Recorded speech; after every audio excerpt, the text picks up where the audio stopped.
On the phone with us, a good friend of ours now. I consider him a good friend of the show, and he's certainly a great point of knowledge and a unique perspective. Certainly someone who's been there, done that, and has the professional background to help me understand these complex issues, especially when they come to budgets.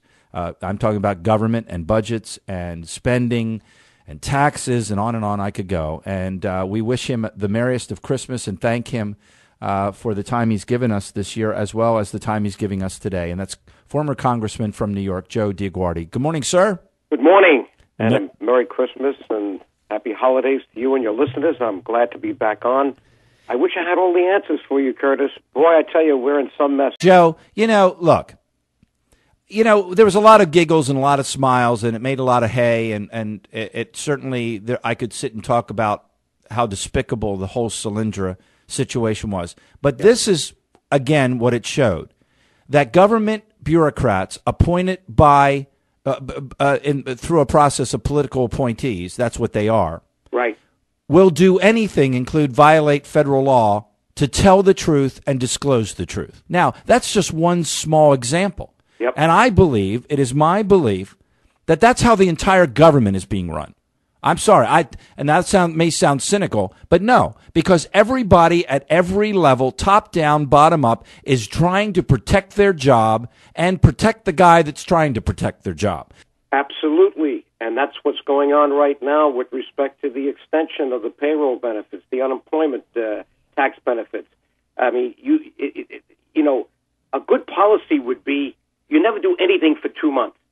Now, forgetting about all the other considerations, I mean, doing something for 2 months, kicking the can down the road just for 2 months so we come back and do this again, it's crazy. But we've talked about this in the last couple of days. What's going on in Washington is because for decades now, we have caused a morass of, it's so intertwined, it's such a mess, it's a morass, it's a dung heap, whatever you want to call it. It's been so perverted, twisted, and turned upside down. That's why they can't find a solution, because it is an absolute complete mess. It's got to reboot. We've got to hit the reboot button. And I think that's not going to regroup until we change the political system.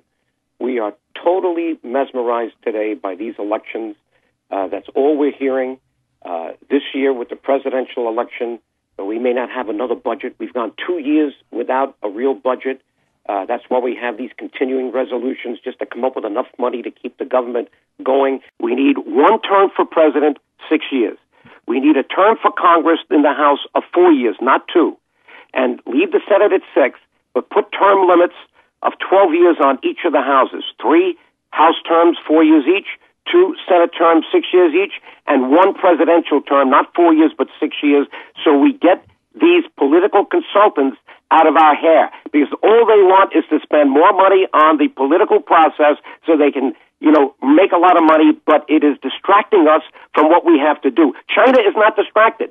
They have a plan. We don't want their system entirely, but unfortunately they have a plan and they are in total control. We are not. And if we keep this up for another 10 years, we're going to be the number 2 economic power and not the number 1. And this is the problem we have. And again, I know I'm being repetitive. The problem in Washington is not the problem I'm saying is that they won't admit the truth. And the truth is, it's so screwed up, there is no answer. The answer, in one sense, but the answer or solution that can be put forward, which would be dramatic, which would hurt, it would be some really, really, beyond belief tough decisions. Aren't they politically unacceptable? I think they are.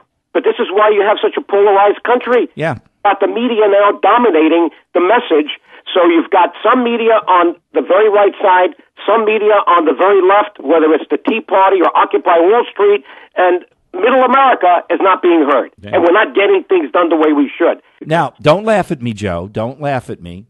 I have now just been elected president of the United States. Now, don't fall on the floor. And I've reached out to you and another group of folks, but I said, Joe, you're in charge of this committee. And now we're sitting in a room. There's no reporters. Doors are locked. Cameras are off and sound system is off.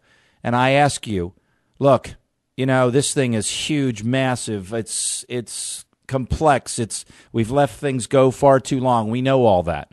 Now tell me, Joe, where do I start? And how do I how do I start? Where do I start? And what should I do first, second, and third? I know it sounds simple, but how would I start down this path of turning things around? Okay. Well, if you were in the private sector, the first thing you would do if a company had some problems is you would call in the outside, independent, objective auditors. We have now 4 major firms still standing. As you know, there used to be 8. So what you need to do is get people that have no subjectivity, cannot be coerced, have a professional background that says, we're in this to do the right job, and we understand generally accepted accounting principles. We understand internal controls. We understand that the numbers have to be real, and that's what I would do first. I would get an accounting of where we are as a nation so that I knew I had the right numbers. How can you even plan for the future until you know you have the right numbers, and not just the cash basis, because that's a shell game. I could write checks and say, well, now it's an expense, or I can, write a check and hide it in a drawer and not and say that it's not an expense. No, the real accounting system is the accrual basis. When I have an expense is when I have a liability, not when I pay the bill. When I have income, it's when I have a receivable, a right to receive something, not when I get the cash. That's the only way you're going to tell it, and you need, obviously, to have a capital budget. Number 2, that's the accounting. Number 2, on the budget process, I would reform it. I would not have this big pot that includes the trust funds, that includes expenditures on long-term assets, the same as operating expenses. That long-term assets is called a capital budget. And I would not mix up everything the way we've mixed it up, so we don't know what's working and what's not working. So you've got reform of the accounting process with independent audits and real numbers. You then have to reform the budget process so that we understand that what we're budgeting is working and not working. We don't even have a budget today. Then you have to go into the political process, because that's what's preventing us from having a budget now for the last 2 years, and that's what's preventing us from having this extension, and we don't know where we're going on something as small as the payroll tax extension, which I believe is about $150 million, which is a lot of money, but not a lot when you consider that, we spent over $3 trillion last year. So that's when you get into the ideas that I said before. Are we going to get the money out of the process? Are we going to deal with the special interests and the lobbyists?